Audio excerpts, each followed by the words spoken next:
This video is based upon chapter 15 of Book of Thoughts. If you want to read the full book on Wattpad, you can check the link in the description box below. Warning: this video can contain mature or upsetting themes. Viewer discretion is advised.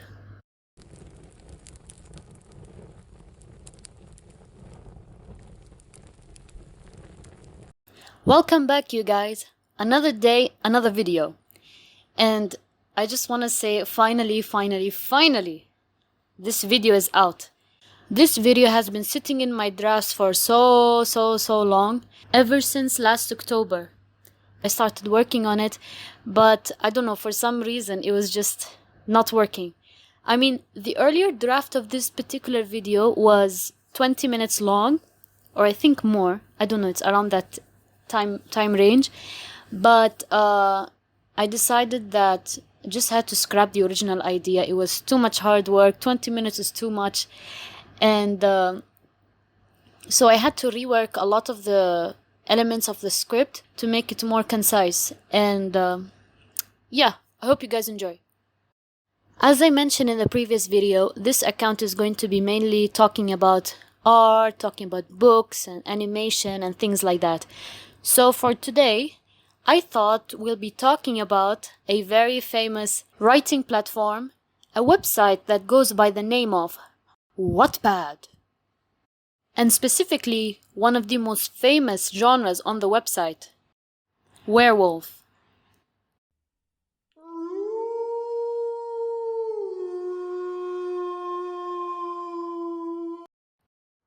I think only some of you would know this, but I got my writing start on Wattpad back when I was in, let's say, 8th grade or 9th grade, in the glorious year of 2014. And I'm still active on the platform, by the way, so please check out my account and give me a follow. No, I'm just kidding. I said we were not gonna do that. Where were we? Yeah. So I started writing on Wattpad, and mainly I just wanted to write, fantasy and stuff. It was a phase I had with fantasy and werewolf and vampire and all that stuff. Again, it was 2014, and at that year, I believe Twilight came out, the final chapter of Twilight Breaking Dawn Part 2. And it was all the craze. Oh, and it wasn't just that. There was also a Teen Wolf. Teen Wolf came, I think it was season 4. Season 4, yeah. These supernatural TV shows were all the craze in the early to mid 2010s, okay? And honey, I was in it. I mean, obviously, but not in the obsessive way, because there are many things I did not watch. But the point remains, I liked fantasy stuff. And werewolves were... What is this tongue twister? And werewolves were where I was in. Is this even a correct sentence grammatically? Oh God, my English teachers are going to kill me if they hear this. If they heard this. Again, oh my God. Why am I making all these grammatical mistakes? Even though I studied English all my life. Like, even in my writing, I don't make the correct grammatical rules. Also, why am I repeating everything I say? Why can't I use pronouns? Oof! This is why you should never follow American politics. Where were we? Yeah, so I was saying that I got my start on Wattpad, and I started publishing and writing books. And obviously back then I was still in my early mid-teens-ish, and so what I was writing was nonsense. But I was looking for content that I wanted to read, which was, fantasy werewolf stuff. But unfortunately, a lot of the werewolf stuff on that platform was weird and sometimes even borderline dangerous. And just like any other popular genre on Wattpad, this genre was riddled with cliches and tropes. Some of them were tired, some of them were cringe, but some were very harmful as well. And I wanted to dedicate this video to talk about some of the harmful tropes that were present in those books. And before I start, I would just like to point out a few things. Number 1, I'm going to be talking about harmful tropes only. I've got no problems with cliches in general, but the harmful ones I do. Number 2, I'll be talking about popular/trendy books and books I've personally read. Most of my opinions come from those and the other books that talked about such tropes. Number 3, I'm in no way bashing or hating on the authors who use these tropes. I'm just critiquing them as another author and as a reader, pointing out the narrative and the moral issues that arise from them. And now that we've cleared these things out of the way, let's begin! The female protagonist. In most of these werewolf books, the protagonist is a girl in her late teens or her early to mid-20s, around 17 to 25 years of age. The reasoning behind it is simple. Most of the werewolf stories are written by women in the aforementioned age group. The female protagonist can come in many types. She could be a human, a werewolf, a vampire, a hybrid of some different supernatural creatures. But that doesn't matter, because despite the differences, she is almost always abused in some way, shape, or form. She could be abused by her parents, her step-parents, her peers, her pack, or even her mate. More on that later. Sometimes, even she hadn't even done anything, and she could just be born, and that's the only reason why they're abusing her. I swear, she could just be born and wow, abused. The storyline could be like this. Madison is just your average everyday American teen. She was abused ever since the day she was born, but she never knew the reason why. All they have ever told her was that she was an Omega, the most cursed type of werewolf ever. And ever since she came out of her mother's womb, she is abused.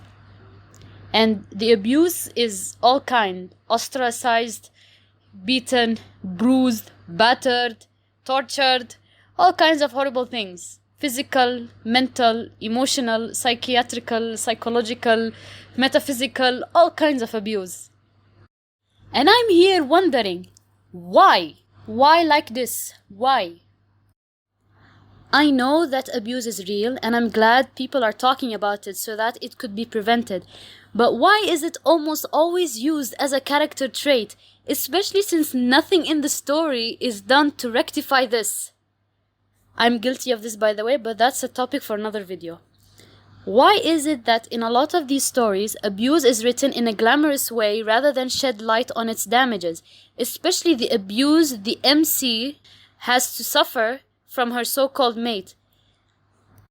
It's a very common trope to find the nice main girl put up with not only an abusive pack or family, but she also has to deal with an abusive alpha who so happens to be her mate. And what irritates me even more is that there are almost always stupid reasons the dude gives for his gaslighting, cursing, extraordinary, otherworldly possessiveness and jealousy, and even kidnapping people. Kidnapping! And what are those excuses, you may ask? A sob story that is his backstory, among others. And it wouldn't matter how bad the guy is, she falls in love with him eventually. Which brings us to the second point. The alpha.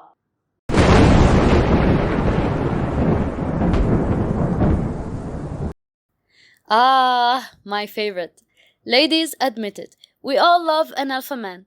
Because of our nature, we gravitate towards the men who are assertive, dominant, who always know what to do, the type who does what he says and does not back down from a fight. But ladies, there is a difference between an alpha and a toxic man. And most of the alphas in these werewolf books are the latter. So if you're unfamiliar with what this term means, basically an alpha is the werewolf who is the head of his respective pack. In many werewolf books on Wattpad, the alpha is almost always a guy, because as we mentioned earlier, women. And my god, the fantasies that women write, The alpha is the dark and mysterious, aloof, powerful, ruthless, but super attractive bad boy whose name instills fear into anyone who utters it. He's the man who has things his own way and gets whatever he wants, whenever he wants, however he wants. He has his entire pack under his thumb, and no one dares to question his authority, even if some of the decisions he makes are the worst decisions any leader would take. Unfortunately, he is also the jealous, possessive, and manipulative type who would do anything to keep his mate under his nose. Literally every red flag women have been taught to catch in these type of men, he's I'm sorry, I can't. Okay, sorry. Yeah, he's basically a massive red flag on 2 and sometimes 4 legs. Many a times this guy is single for many, and I mean many years. I wonder why. And when he finally finds his destined mate, it's almost always that nice high school girl with a tragic history of abuse and whatnot. And instead of being nice to her and all, he resorts to methods such as kidnapping to get to her. And when she is finally with him, he acts all possessive and jealous, subjugating her to all sorts of mental and physical torture, not allowing her to even breathe like a normal person. Now, jealousy is actually a good trait in men because who wants a cuckold to be their partner? But that jealousy, when it becomes an obsessive desire for control, then that becomes a massive problem. And women tend to like this type of character. If you don't believe me, look at the comments and reads on those stories. They're in huge numbers. And they're mostly, if not entirely, from women. And then I'm here wondering, like, what is so attractive about this type of man? Is it because of his 8-pack abs and his biceps the size of Jupiter? Or is it because of his rich husky voice? Or is it because of his mesmerizing gaze? How can anyone be okay with this? Like, how can you be okay with these kind of characters who are horrible and abusive to women? And just read this type of books and comment very weird things and act as if this is okay. And then we wonder when men in real life act horrible towards women, and then you ask them, oh, why are you acting like this? That's so bad. And he will reply to you, actually, women do love abusive men. You know, they love men who treat them in a bad way and put them in their place and all that nonsense. And I'm not saying this because, oh, I'm better than other girls. I'm saying this because I want other girls to be better than me. I want women, especially the younger women who read this stuff, to have some common sense and to give themselves some level of pride and not accept for themselves to be treated in such horrible way.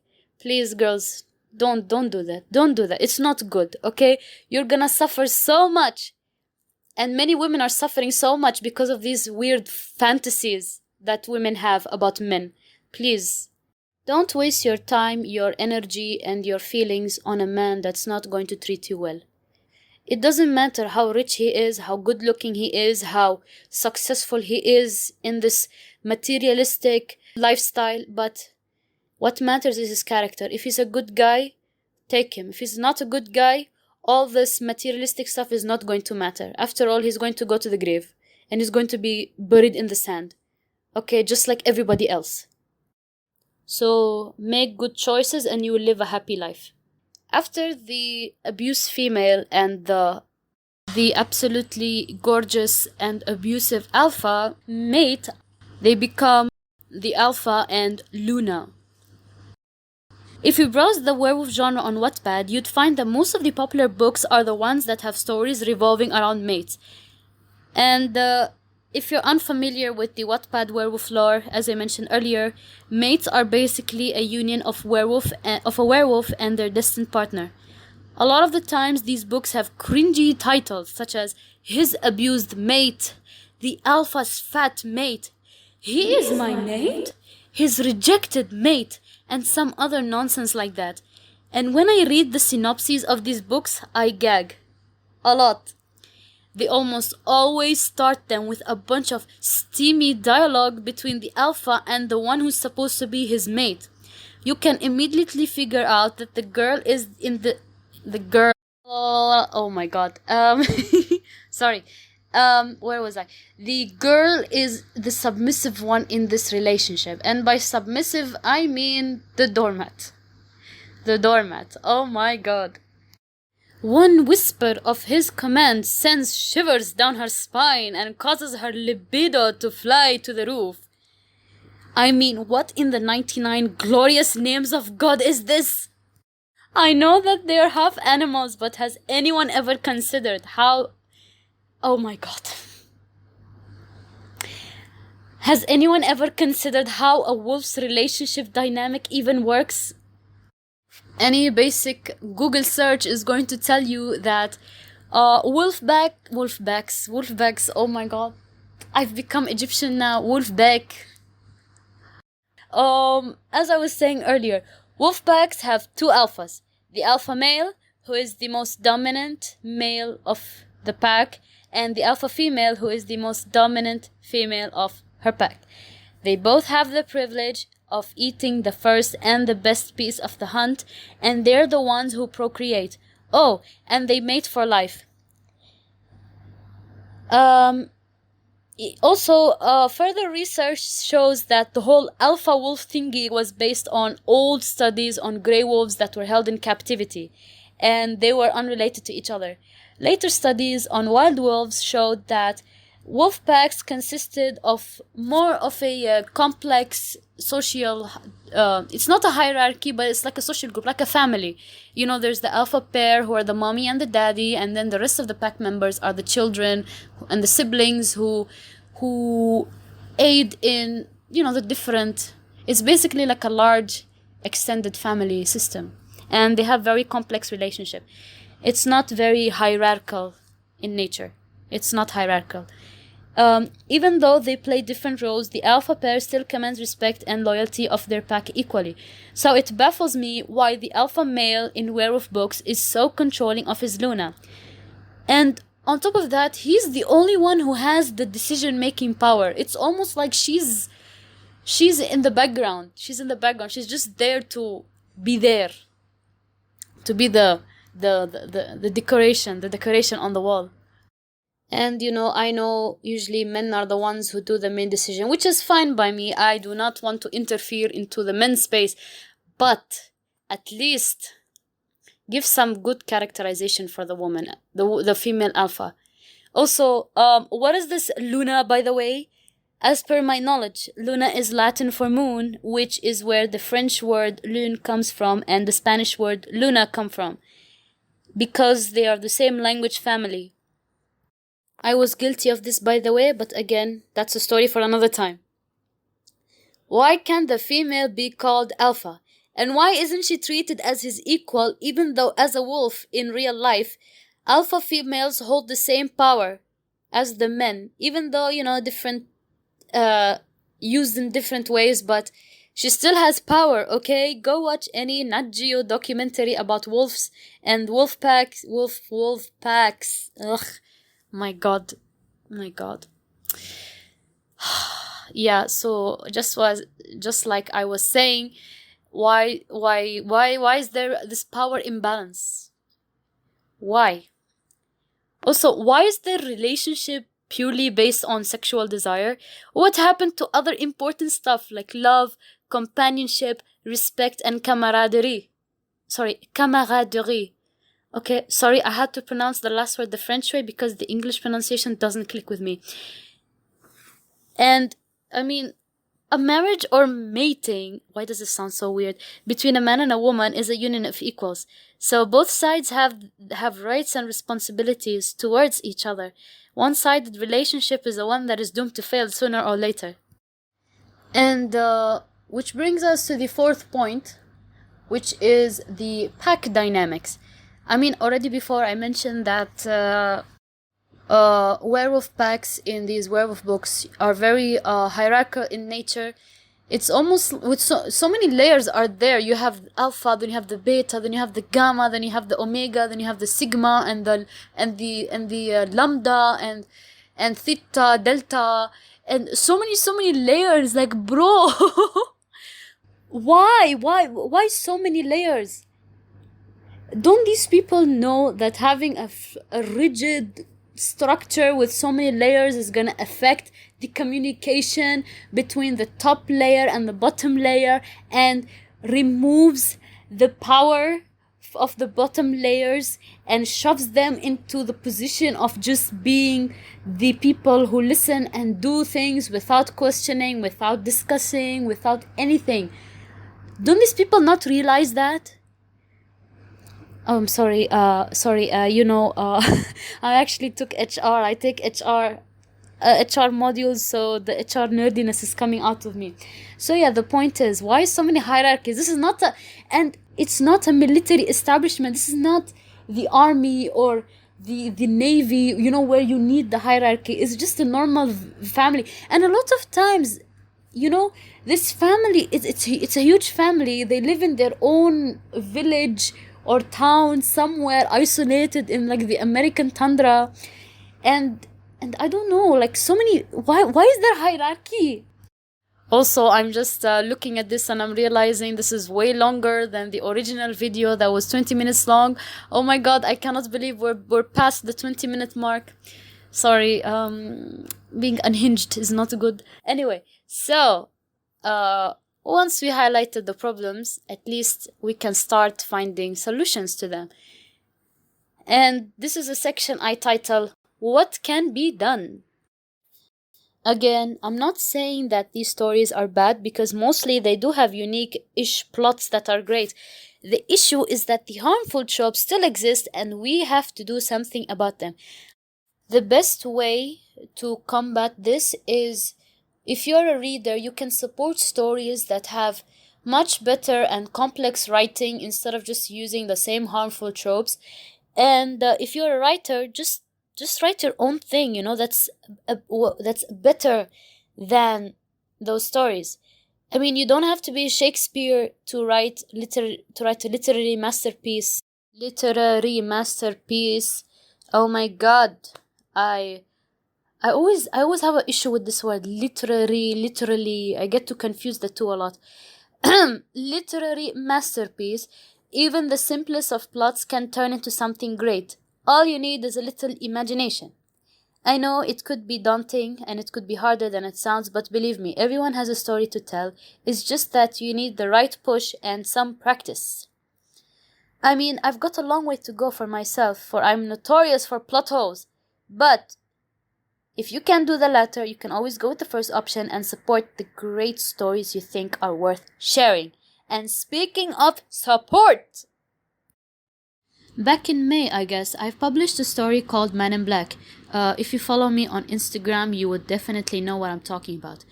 It's a one-shot prequel-ish story that I've written based on an idea of a character that is supposed to appear in another book that I've been working on forever. Long story, I know. But the point is, the story revolved around a hitman who is also a werewolf, and while on the job, he encounters a young girl who serves as the start of a journey into a direction totally different than what he expected.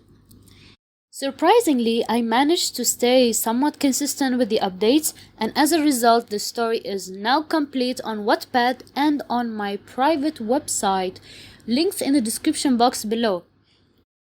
It's not the greatest story out there, and I'm thinking of, and it still needs a lot of work, I'm thinking of doing a review. I want to do a review on this book. I think the next video is going to be a review of this book. I'm not sure. Maybe I decide to do something else. It just depends. And I hope you guys enjoy this video. And thank you so much for attending this nice chit chat and listening to me go off the rails. And actually this is a different approach than my previous videos. I think I have grown much more confident in what I'm about, in what I would say, because before I had to read off a script, so that's why previously it sounds previous videos sound a bit robotic, to say the least. And yeah, I'm trying to remove that nervousness that I have when I record myself. And I hope you guys enjoyed, and see you guys later. Ciao.